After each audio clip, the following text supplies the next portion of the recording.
Nosso evangelho de hoje é Lucas 21, de 5 a 11. Estamos na terça-feira da 34ª semana do tempo comum. Naquele tempo, algumas pessoas comentavam a respeito do templo que era enfeitado com belas pedras e com ofertas votivas.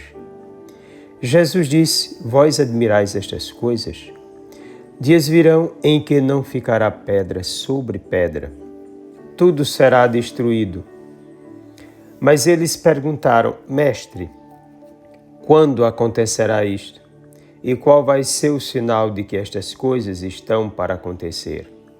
Jesus respondeu: Cuidado para não ser desenganados, porque muitos virão em meu nome, dizendo: Sou eu, e ainda o tempo está próximo.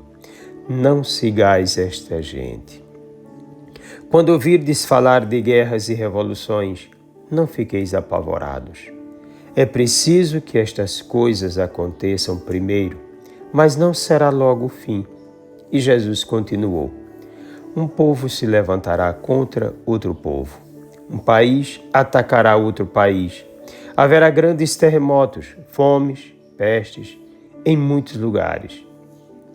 Acontecerão coisas pavorosas, grandes sinais serão vistos no céu. Palavra da salvação. Antes de tudo, convém salientar, para entrarmos nesse discurso escatológico de Lucas, uma sequência de ações salvíficas muito importante. O momento da criação, a queda do homem, a preparação do povo de Deus, o julgamento de Jerusalém, o tempo da igreja e a vinda do Filho do Homem. Uma sequência importante. Vou repetir: o momento da criação, primeiro ato salvífico; segundo, a queda do homem; terceiro, a preparação do povo de Deus; quarto, o julgamento de Jerusalém; quinto, o tempo da igreja; e sexto, a vinda do Filho do Homem. Nessa sequência, podemos frisar o aspecto histórico salvífico e o eclesial. Quanto à historicidade da questão, sabe-se que a época da promessa chegou ao fim. Um tempo chegou ao seu cume. Uma nova realidade desponta.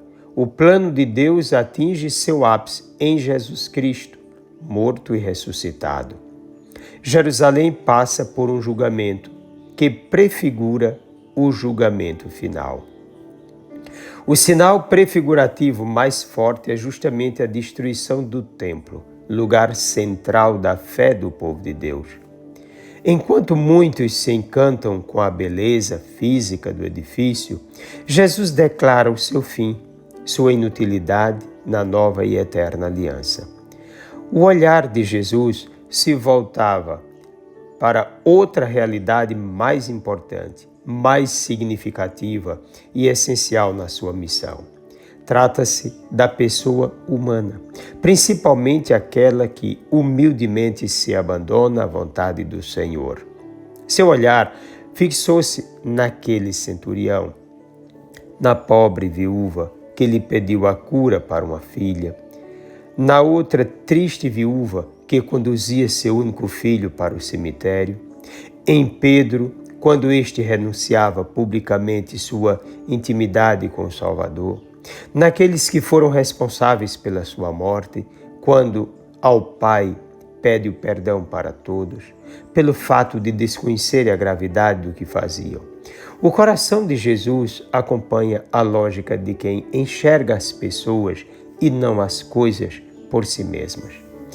Outra, porém, era a forma de pensar do homem de sua época. Para o povo judeu, o templo era a mais preciosa maravilha do mundo. Quando será o fim? Jesus não declara.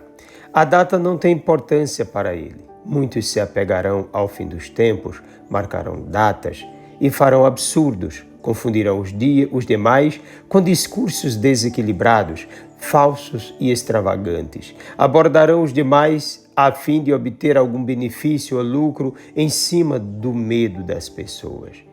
Na verdade, muitos falsos profetas surgirão, disse Jesus. Muitos enganadores, falsificadores da palavra de Deus, muitos ilusionistas da fé e criadores de empresas religiosas. Então Jesus avisa claramente: não sigais seus passos. Além do falso profetismo, surgirão nações contra nações, terremotos, fome, pestes, fenômenos jamais vistos e sinais no céu. O dia se transformará em noite, a noite em dia, pavor, corrupção, entre outros. O que dizer de tudo isso? Jesus está assustando seus discípulos com esse assunto? Certamente não. Diz ele: não fiqueis apavorados. Jesus ensina e motiva seus discípulos. Eles serão presos, perseguidos, entregues às sinagogas, levados diante de reis e governadores por causa do seu nome. Serão entregues até pelos familiares e amigos, causando inclusive a morte de alguns deles. Serão odiados por causa do mesmo nome de Jesus, que não promete a paz segundo a mentalidade mundana, a sofisticação e as facilidades oferecidas pelo mundo. Aquilo que fizeram com o Mestre, também farão com seus discípulos. O que Jesus pede é fé, coerência e perseverança, confiança na sua vitória e na sua defesa. Ele é o bom pastor, que estará cuidando do seu rebanho em todos os mais complicados momentos de sua vida. Se estiverem, por motivo de calúnias e perseguições, diante de autoridades iníquas, terão o Espírito Santo como defensor.